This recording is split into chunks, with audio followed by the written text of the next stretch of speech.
That's why you Volunteers perked up tribute. so quick when you heard it. I think I heard Pablo Volunteers tribute.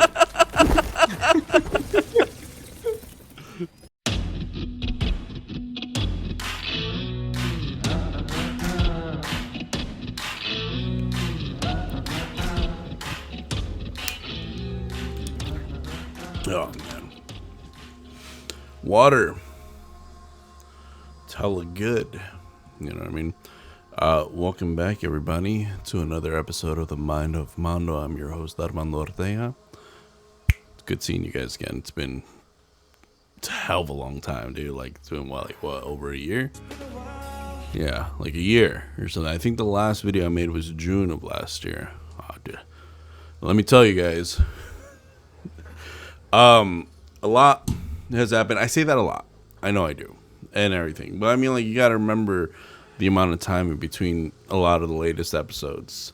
It's a long time. And like I said, I mean, like, it's been a year since I actually sat down, looked at my camera and in front of my computer and just did one of these episodes and everything. And a lot in life has happened, not just in my life personally, but around the world. You know, we got a new administration. We got, let me turn that down. That's kind of loud. Sorry about that. Yeah, so new administration, new president in office, new laws, new bills being passed and signed, everything. The world is changing, and we all know. But one things that you could probably notice off the bat right now is that everything behind me is not the same. It's super different. You know what I mean? Just different floors. Have my record set up right there. You could probably see some of my clothes and everything. They're hung up and clean. Don't worry about it. And yeah, I think the saddest part is it's no big ass window next to me anymore. I mean, there's a small one right there, but that's about it. And no more cat. But that's all my personal stuff. Don't worry, my cat, she's fine. They're doing great. But yeah, so thank you for being patient. And I'm actually happy to be back, see how this episode turns out. Again, in case you forgot, after all this time, my name is Armando Ortega, and this is my little stuff that I like doing. But speaking of changes, things happening nowadays, there's some things that, although can feel new, they're old. A tale as old as time. What am I talking about? Well, the thing that has, at least the United States, well, mainly the west side of the U.S., up in arms and freaking out and everything is immigration, mainly ICE, the government, law enforcement. What's new?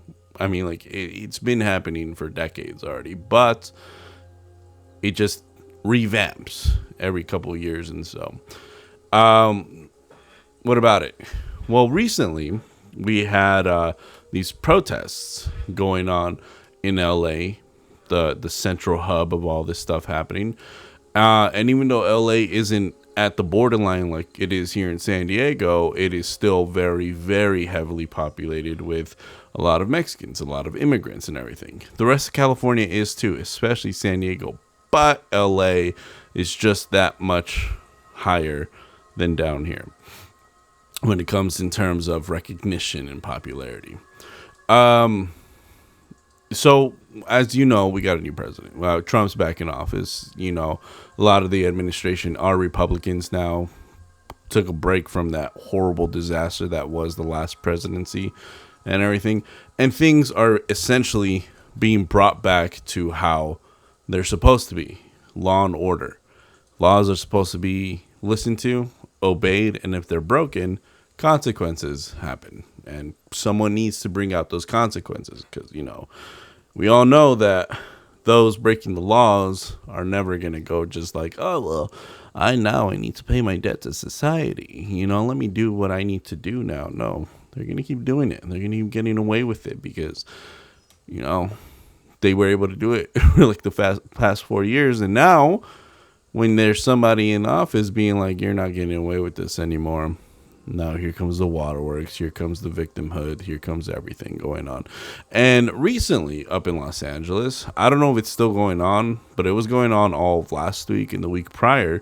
There was a lot of these protests, and I keep saying protests with quotes because even though it may have started out that way, much like the riots in 2020 when it came down to George Floyd and all that stuff, people use the protests as an excuse to start doing what they need to do, want to do. Breaking businesses, setting crap on fire, stealing, looting, whatever, all for the sake of helping a fellow brother out.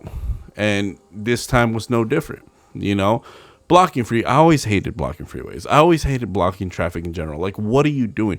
My personal opinion about that is this. If you want people to pay attention to what you're protesting about, if you want people to read your signs, hear your chants, see what you're doing, what you're for, there's a right way to do it. And the right way is to be there, be loud, be proud. But do not disrupt traffic. Do not disrupt those behind the wheel. Do not disrupt those who are just trying to get on with their lives, because you're loud. Believe me, you're loud in every sense of the word. You're loud. People are going to see, people are going to hear, people are going to listen and be like, you know what? I like your guys' style. I agree with you 100%. Let me go and join your cause when I don't have to go to work because I'm still an adult who has to pay bills and rent and have to eat. So, but when you go out of your way to not only be loud in every sense of the word, but to be an absolute nuisance, be an inconvenience by blocking everybody's way on the freeway and everything, that is the most stupid thing you could ever do. Ever. Because next thing you know, if one car just keeps driving, in the place that they're specifically designated to drive in, and they end up clipping somebody, oh, that man attempted murder, that man is a murderer, yada yada. And I'm like, then you get an argument being like, oh, he could have just stopped, or she could have just stopped. And I was like, yeah, you know what else could have prevented this? Not going on the freeway in the first place. But no one ever wants to look at that. No one ever wants to look at it that way, And it's the most ridiculous form of protest possible. Well, anyways, up in LA these past 2 weeks, it's just been exactly like that. Blocking traffic on the freeways, on the roads. It's been people destroying businesses, people setting vehicles on fire, primarily government vehicles and police vehicles and everything like that. It's been a lot of looting. It's been stealing. It's been disrupting the peace. It's been absolutely vandalizing everything. Doing everything that you want to do behind a mask so you don't have to get in trouble, which I think is ridiculous. If you're bold enough to go out there and do stuff like that, you're bold enough to show your face and everything. It's dumb, it's really dumb. And actions had to be taken in order to quell the violence and try to bring back order to Los Angeles. But what were they protesting for? What was the protest for? Well, because like I said, in this year, since Trump came back into office officially, he started cracking down on immigration, illegal immigration. And he started going out there and giving people, federal officers, ICE specifically, to go and find people that they know are undocumented in this country, especially with a violent criminal history, and send them right back to where they came from. And it started happening. And it was great. And you have some great responses to show you exactly what the state of this country was in during our past administration. They quickly take him into custody. He's an MS-13 gang member wanted in El Salvador for aggravated murder. And he has an Interpol red notice out for his arrest. We are targeting very violent threats to our community. I'm not going back to Haiti. One of those threats is this illegal alien from Haiti. ICE says he's a gang member with 17 criminal convictions in recent years. Trump, you feel me? Yo, Biden forever, bro. Thank Obama for everything that he did for me, bro. ICE Boston quickly takes down its next targets, including this illegal alien from Brazil who has an Interpol red notice for armed robbery. This Salvadoran illegal alien charged locally with rape and released by a sanctuary jurisdiction. Señor, ¿cómo se llama? And this Dominican illegal alien charged with assault with a deadly weapon and heroin trafficking. Officers also arrested this Guatemalan MS-13 gang member facing gun charges. ICE says he was released from local custody just the day before. Their detainer request was ignored because of sanctuary policies. So it's like, are those the type of people you want here? Really?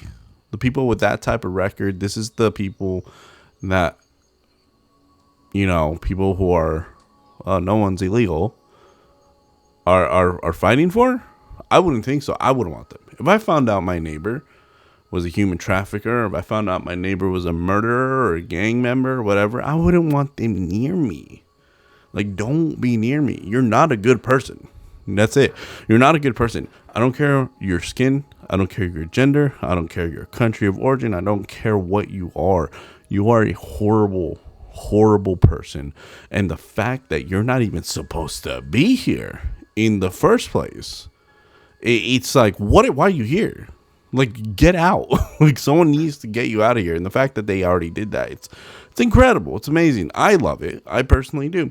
Well, when they started off in the East Coast, they started basically pushing their way out west and everything. It was like Manifest Destiny 2.0. You know what I mean? But freaking, they started cracking down on more people. They started finding more people. They started doing raids. Yeah, I'll call it raids because you know that's what it is. It's just like started going raids and then finding more undocumented people and then rounding them up and sending them back. Why? Because in the end of the day, you're not supposed to be here. And I get it. It's a very touchy subject. It's a very touchy subject because a lot of people, they want to bring up the old, you know, arguments and everything that when they say like, no one's illegal on stolen land. Technically, yes, I'll be this. It is not stolen. It is not stolen. You see, because when the colonies came here and everything, and they started building up out on the East Coast, let's bring up the Louisiana Purchase. How much was the Louisiana Purchase? Okay, so yeah, the Louisiana Purchase, the United States at the time, the states that made up the then states, not all 50 right now, of course, purchased it from France back in 1803 for $15 million. And you're all thinking, like, $15 million from 1803, counting for inflation nowadays. I checked it up right here. And it would cost about $411.7 million, which is still a lot of money. But consider this.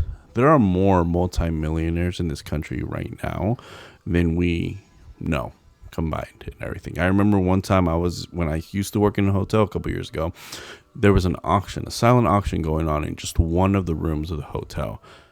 In that room were several multimillionaires just bidding on the most expensive items I have ever seen in my life. And I didn't recognize any of them because millionaires extend beyond the obvious ones that are famous for TV or whatever. You know what I mean? So $411.7 million nowadays for you and I is a lot of money because it is a lot of money. But think about it. That money, well, keep in mind that's today's numbers. Back in 1803, that it was only 15 million and everything. 15 million for, it says here, let me name the exact now states, which included 2 Canadian provinces, Arkansas, Missouri, Iowa, Oklahoma, Kansas, and Nebraska, and large portions of North Dakota and South Dakota, Montana, Wyoming, Colorado, portions of Minnesota and the West Mississippi River, and southern section of New Mexico, northern portions of Texas. God damn, you know. It bought all of that, $15 million in 1803. And even though $15 million in 1803 was a very large amount of money, these are now states. These are states with their own counties, with their own cities, with their own mayors, with their own governors, with their own businesses and practices. They made those $15 million back like nothing. And then the states continue to gain revenue from it. $15 million, it was like me lending you $2 and then in the next 2 seconds gaining $10 back. That was nothing. You know what I mean? It's just like it wasn't a lot. It wasn't a lot. So how do you call it? They say, oh, well, stolen land. It wasn't. It was purchased. Well, at least that section was purchased. And what people also like bringing back is, Mexico used to own all this. California, Nevada, was it? Arizona, New Mexico, Texas, and all that stuff. Oh, this all used to be Mexican territory. It used to be Mexican territory. It was stolen from us. Let me tell you something. It was not stolen. Was the land contested for? Yes, there was a war for it between the Americans at the time and the Mexicans. I will agree to that. There was a war for it at the time. But like every single war in the history of forever, if the losing side isn't completely demolished out of the face of the earth to non-existence, then a treaty needs to happen for the war to end. It happened with the American Civil War, when the Confederacy lost to the Union after 3 years of fighting, I believe. Yeah, right? Yeah. Or 4 years. I thought it was 3 years. I forgot. Whatever. When the Confederacy lost to the Union during the American Civil War, they had to meet up in mutual understandings, sign a peace treaty, and boom, done. The Confederacy ceased to exist. It was no longer a Confederate state or party. It was right back into being the Union, and they had to abide by Union rules, laws, wear the Union colors, etc., etc., etc. I'm not saying that the idea of the Confederacy is dead, because it's not. It is not. But the Confederate Party itself is done. It's not a thing. It went right back into the Union and continued expanding into being what the United States is today. So, again, unless completely demolished, a treaty needs to pass. And that's exactly what happened when the Mexican-American War, when the Americans and the Mexicans fought this war together for land and other topics. The war had to end eventually. I'm sorry, I'm like giving a little bit of a history lesson right now. It's important for me to make my point that I'm trying to make. Well, essentially, when I'm talking about the whole thing of the Mexican-American War and everything, that here's the thing with the point that people try and argue. This was all Mexico before. This was all Mexico before. This was all Mexico before. Believe it or not, it was not always Mexico at all. At all. So when the United States and Mexico went to war for land, for territory, it started at 1846 and it ended at 1848. 2 years. 2 years of fighting the war. And finally Mexico was like, I'm done. They seceded.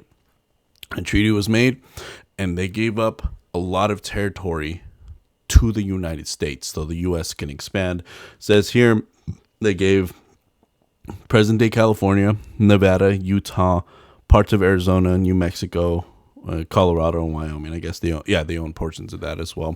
So that's all the now states that they gave the United States, and they returned back to what is now the Mexican-American border, which is why Mexico is where it's at this moment. But believe it or not, because a lot of people, when they mention that, they want to stop there. Oh, the U.S. invaded Mexico and took the land. No. Well, yes, they invaded Mexico. I will admit that and everything. But after only 2 years of fighting, Mexico gave up. They were like, listen, have them.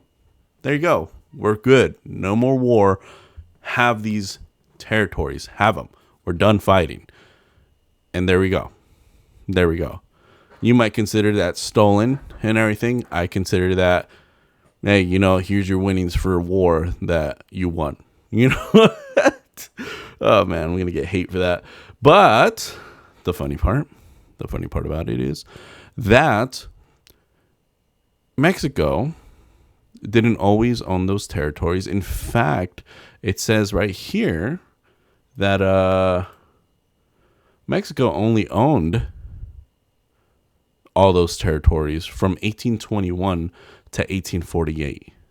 You know who owned those territories before Mexico was even a country? Spain. That was all Spain's territory right there. All of it. That used to belong to Spain, that European country and everything. So Spain used to own all that. Spain used to own all of what is now Mexico and the rest of the parts of the United States. And the only way Mexico was able to gain ownership is when they won, impressively, their independence from the Spanish in 1821. But they only managed to hold on to it for 27 years until they fought the United States. And then that's when they lost that war and gave those territories to the United States and retreated back to where they're at now. So 27 years. So there you go. There you go. You know? And it's not about like, oh, the indigenous people, they fought and reclaimed their territory. No, it's not. There's a reason why there's still fair-skinned Mexicans in Mexico that can trace the lineage back from that time prior. Because their ancestors, their families from back then also fought for Mexico. They weren't thinking about the indigenous. Well, maybe some of them were. I won't say they were. I wasn't there. But I'm positive not all of them were all like, oh, for the native people, for the indigenous people. They were all like, this is for Mexico, the Spanish, them, you know? And then it's just like, I've been cursing too much. I'm sorry. And they're fighting for a country. They're fighting for a flag. They're not fighting for individual people with a certain skin tone or anything like that. So once they won their independence, they claimed ownership of all that land, held it on for 27 years, and then lost it to the U.S. and everything. That's just how territory disputes work. And if you want to play it used to be owned by Mexico before the U.S. owned it, well, let's play the other game of who owned it before Mexico owned it. The Spanish. Mexico only owned it for 27 years, and the Spanish owned it for 300 years. So there you go. You know, at some point, it's not about reclaiming it anymore. It's just about taking it. Now, like, if you want to say stealing it back, I say Mexico won it. I say Mexico won those territories. They fought for their independence. They fought for their independence, and they won it. They won it against a vast army, an established army and everything like that. And they won it fair and square. That is the spoils of war.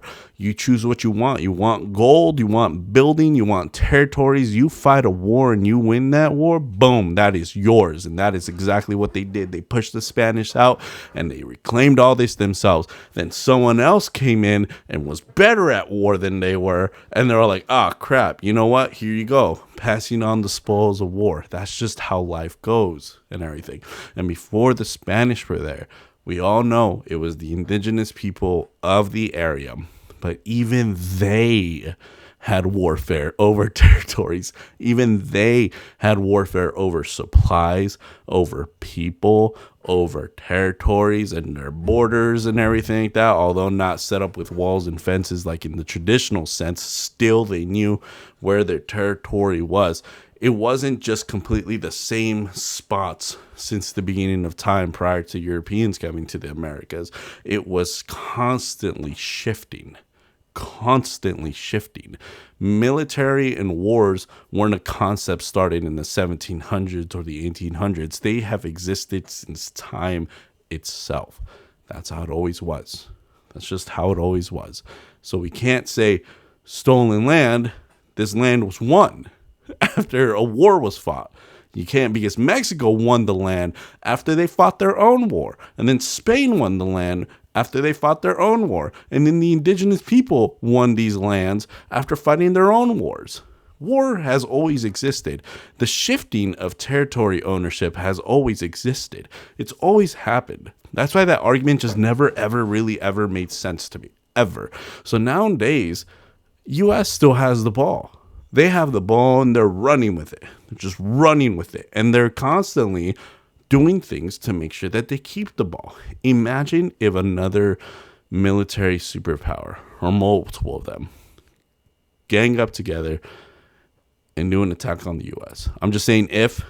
I'm not saying I wish for it to happen. I'm just saying if it happens, the U.S. is going to have to defend themselves to try and keep their land. But if it's some way, let's just say this, the U.S. lost, they're either going to have to sign a treaty and give up certain things or risk just being completely wiped off the face of the map. That's just the reality of warfare. And that's how it is. And my point with saying all this is because with the recent ICE immigration stuff happening here and people bringing up those points, being like, oh, you can't, no one's an immigrant on stolen land. All this land used to all belong to Mexico and everything like that. Used to belong to Mexico for like, what, 27 years, I said? Yeah, 27 years. Before then, it used to belong to the Spanish. So why don't you give it back to the Spanish? But then it used to belong to the natives. Why don't you give it back to the natives? But then it used to belong to the other natives, and then those other natives, and then to that tribe, and then to that tribe. Why don't you just give back that? If we play this game, we're going to have to keep going back to who knows how long, trying to trace back exactly who the territory belonged to. Because unlike we like believing, not every indigenous person was just holding hands, singing Kumbaya and everything on the campfires. No, there were wars fought. Wars and everything. Not to the extent of this day, but there were wars that were being fought for territory since forever. Anyways, here's the thing that I also like bringing up, or I also want to point out to people is this. People want to be like, oh, this is terrible. The U.S. is deporting people who just want to live here for a better life, yada, yada. Sorry, I'm closing certain things down. That just want to live here, certain life, yada, yada, just, make a living, be safe, and all that stuff, et cetera, et cetera. I don't get it. Why do they hate Mexicans? Why do they hate Mexicans? Why do they hate Mexicans? And these are people in L.A. also protesting these type of points as well. But if you wanna, I don't know, show the world your victimhood, maybe do a little bit of history, learn a little bit of history, do a little bit of research, because I said it before and I'll say it again. I'll keep saying it forever. There's no nation, there's no country, there's no race, ethnicity, nationality. There is not a single person on this face of the planet who can say that their lineage doesn't have some form of blood on their hands at all. Their history shows no sorts of violence whatsoever. Dude, everybody comes from somewhere where violence was prevalent, where warriors fought, where people did some messed up things to other people just because they saw that they could, Give me 1 second. I just noticed that my record's done. Give me 1 second.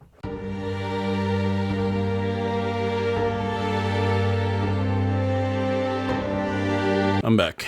Thank you for being patient. Sorry about that.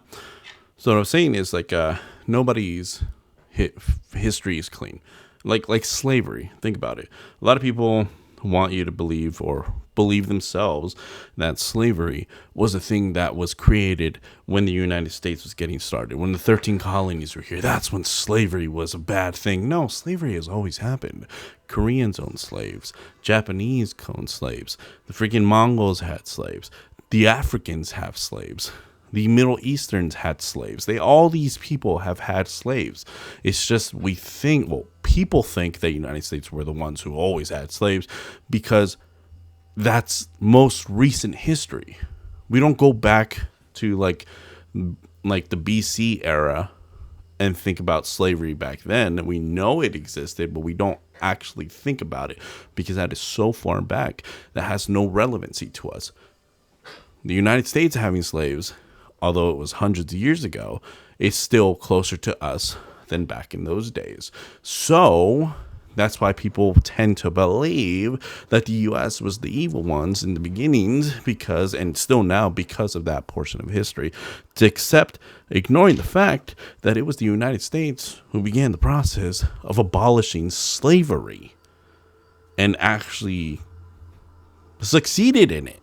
Hence why that whole thing of wars are fought and the losing side isn't completely demolished. They have to freaking sign a treaty and secede or whatever. Not secede. Sign a treaty and cease to doing what they were doing and everything like that. That is a portion of the reason why the Civil War was fought here in the United States, from between the Confederacy and the Union. The Confederacy, who was pro-slavery in their way of life, lost, signed a treaty, and they dispersed everything. Well, anyways, but what I'm saying, I'm sorry, I went off topic a little bit, but what I'm saying with the topic I'm speaking to right now is about immigration. It's about deportation. A lot of people nowadays, because they're seeing it happening still nowadays, want to believe that the United States is evil.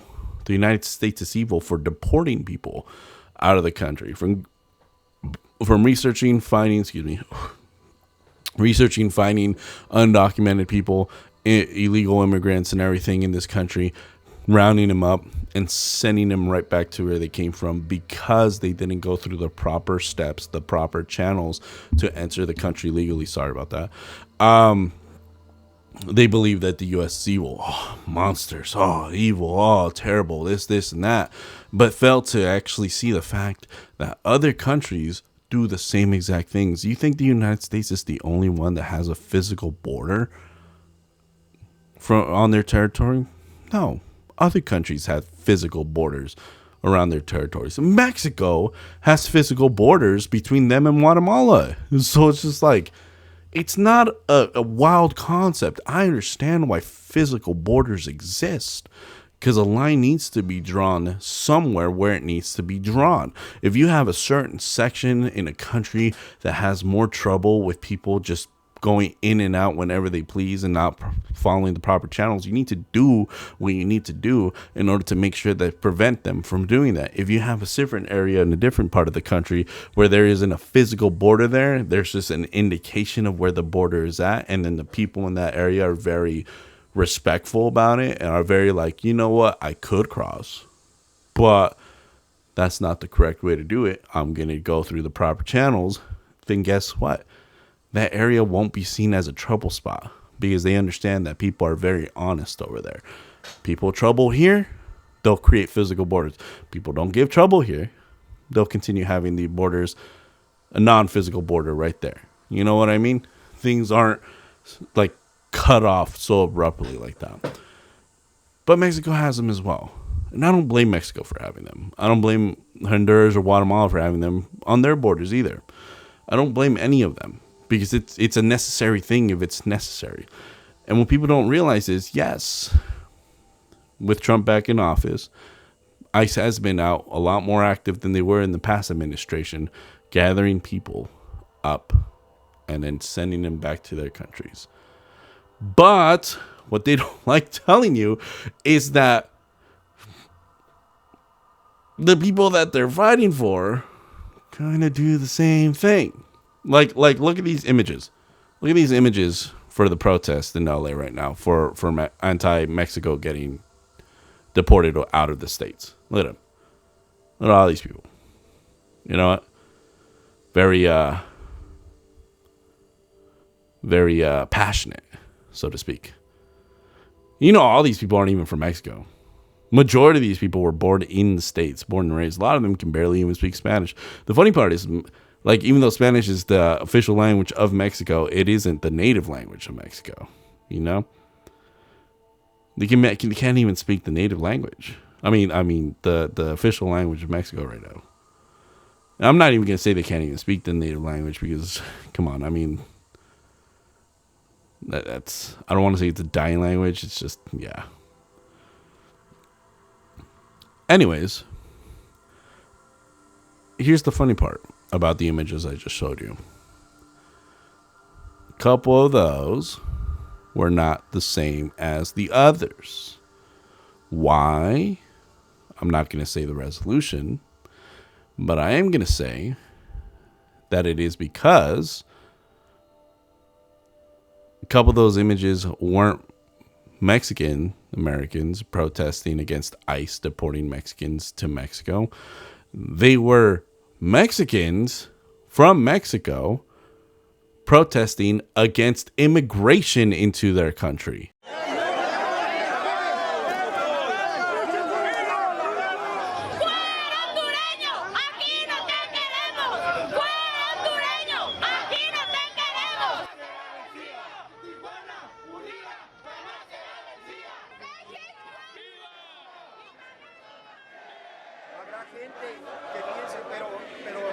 No, señor, estoy en un acontecimiento natural.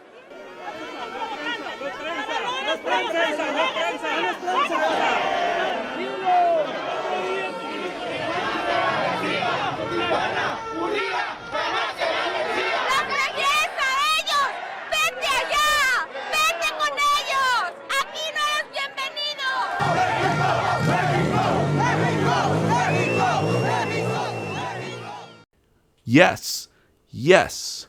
And this isn't from the 90s or the 80s. This was literally 6 years ago. Was it 6 years ago? Yes. It's going to be almost 7 come October. But this was 6 years ago when the caravans from Honduras, Salvador, and Guatemala went from their countries to the Mexican-Guatemalan border, broke through their borders to cross the bridge into Mexico, and then started pushing their way north to go to the U.S.-Mexico border.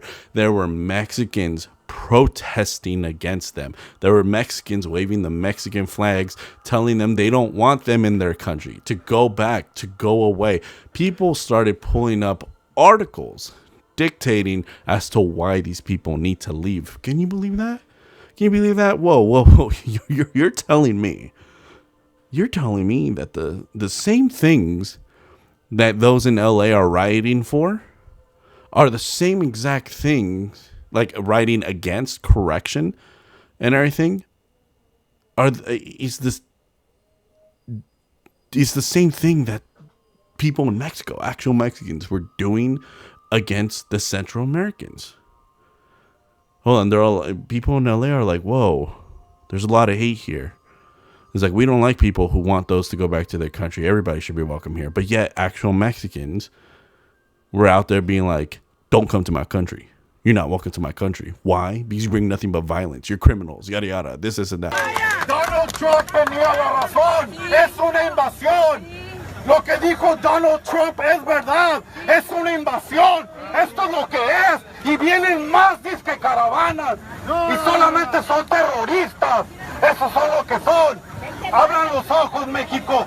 Yo exhorto a todos los estados mexicanos que se levanten y empiecen a exigir los derechos que necesitamos aquí en nuestro país. Isn't that crazy? Isn't that crazy? And again, sorry about that. It's my shit. It's like, isn't that crazy? It's just like, I thought they were supposed to be better. I thought they were victims of the United States unfairness, treatment, and acceptance of immigrants. Yet they're the same ones that are pushing those physically beneath them away. I don't know, kind of weird. And you can't even call them real Mexicans because they are from Mexico. They were born and raised in that country. They are the native descendants of the indigenous people that roamed there before, saying we don't want them in our country. And here's the thing, I'm not even saying they're wrong. I'm not saying they shouldn't do what they're doing. They shouldn't protest. They should have the right to protest. But there's a reason why. Like, check this clip out.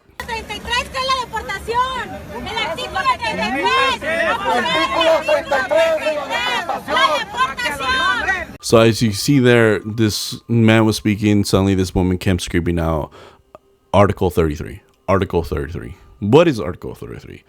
So quick Google search for Mexico's Article 33. Keep in mind, this was in Tijuana a few years ago, not even a decade ago. And it says, Article 33 of the Mexican Constitution pertains to the rights and restrictions of foreigners in Mexico, specifically regarding their participation in political affairs and potential expulsion. While foreigners are entitled to constitutional guarantees, the executive branch has the power to expel a foreigner if their presence is deemed undesirable. However, reforms in 2011 granted foreigners facing expulsion the right to a preliminary hearing, meaning that before 2011, they didn't even have the right to plead their case. They just were like, nah, you're out and everything. They just kicked them out. My whole thing when reading this and everything, it says that while foreigners are entitled to constitutional guarantees, from my understanding, that means that even though they are foreigners, they are undocumented or anything like that. They're not here legally. Well, they're not in Mexico legally. They still have constitutional guarantees.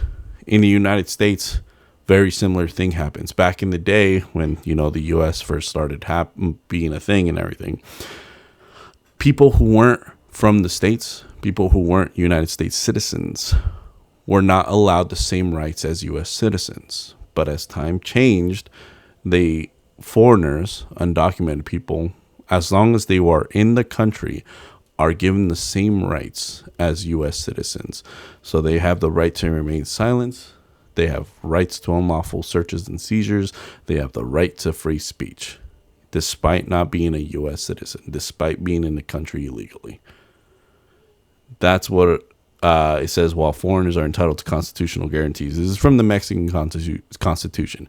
But remember, it says the executive branch has the power to expel a foreigner if their presence is deemed undesirable. And I don't know about you guys, but when I see these type of videos, kind of tells me that the Central Americans weren't wanted in Mexico. So, you know what I mean? I don't know. I feel like my brain was everywhere here and there.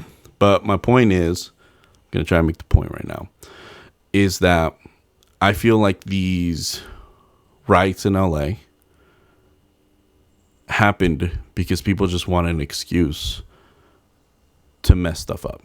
People want an excuse to wear masks, to wave foreign flags, to burn the U.S. flag, to start breaking into buildings, grabbing everything they ever wanted in the name of justice for immigrants. And it's terrible. It's absolutely terrible. Because it's just like protests are supposed to be used to voice out your beliefs. Protests are supposed to be used to voice out your beliefs and try and get people on your side. But when all you're doing is looting, destroying, acting with violence, and just being an overall bother and nuisance, no one wants to be on your side.